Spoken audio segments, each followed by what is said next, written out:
Valmik Karad Pune CID पोलिसांना शरण गेलेले आपल्यासोबत सुरेश दस ज्यांनी हे संपूर्ण संतोष देशमुख हत्याकांडाचा खुलासा केला होता आणि समोर मांडलं होतं।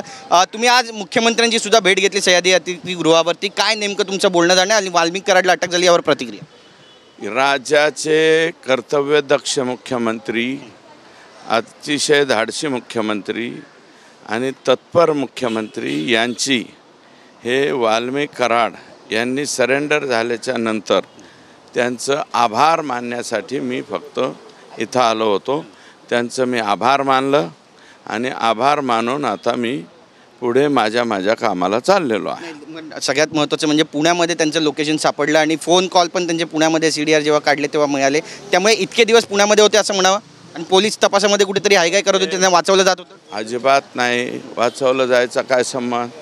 ऑर्डर SITची झाली, SITची ऑर्डर होऊन प्रत्यक्षात कामकाज चालू होणं, 2च दिवस SITने काम केलं, 2 का 3 दिवस, तिसऱ्या दिवशी तर हे आले।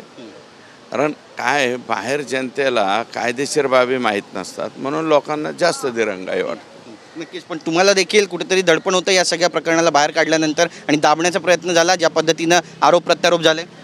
नाही, कोण दाबू शकतो? मला कोणीच दाबू शकत नाही। दाबणे भेबणे असले ॲटम आपल्या डिक्शनरीत बसत नाहीत, त्याच्यामुळं फक्त आता ताब्यात घेतलेलं आहे, तर आता चांगली इन्क्वायरी व्हावी आणि हे मोका 302 120B या सगळ्यामध्ये हे जर बसत असतील तर ह्यांना बसवून घ्यावं, नसतील बसत तर सोडून द्यावं। बरं, आका जे आहेत ते आकापर्यंत पोचलेत का? पोलीस CID पोचली आणि न्याय मिळाला असं म्हणावं? कारण जे मुख्य आका आहे तुम्ही जसं म्हणताय त्यांपर्यंत अजूनपर्यंत हात पोचलेला नाही। मी अजून मुख्य आकावर काहीही बोललेलो नाही। तुमचा जो बोलण्याचा रोख आहे त्यांच्याबद्दल मी अजून टीका केलेली नाही। पण एक थेट प्रश्न तुम्हाला विचारायचा आहे की कुठेतरी धनंजय मुंडे यांच्या भोवती हे सगळं प्रकरण फिरतंय, त्यांच्यावर देखील आरोप होतोय, त्यामुळे त्यांच्या कारवाईबद्दल त्यांच्यावर कारवाईची मागणी तुम्ही करणार? कारवाईचा निर्णय अजितदादा पवार यांनी घ्यावा। अजितदादा पवार त्यांचे सुप्रीमो आहेत। अजितदादा पवार, प्रफुल्ल पटेल साहेब यांनी त्यांच्या बाबतीत निर्णय घ्यावा। पालकमंत्री पदाचं काय? कारण पालकमंत्री पद तुम्ही यापूर्वी म्हटलंय की अजितदादांनी घ्यावं किंवा मुख्यमंत्र्यांनी घ्यावं, तुम्ही अजूनही ठाम आहे त्या गोष्टीवर? नाही ठाम आहे, या दोघांपैकी एकाने घ्यावं।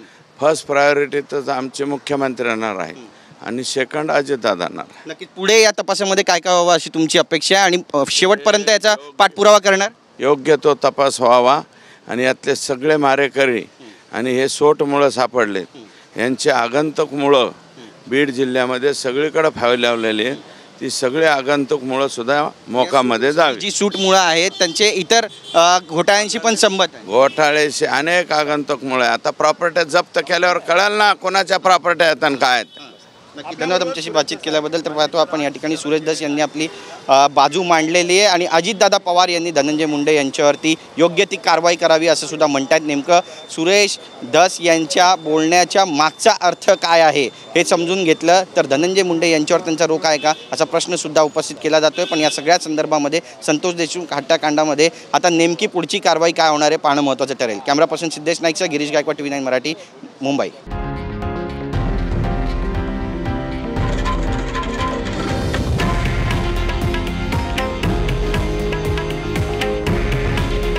हे आहे देशातील नंबर 1 न्यूज नेटवर्क आणि आपण पाहत आहात TV9 मराठी। काळजी तुमची, हित महाराष्ट्राचं।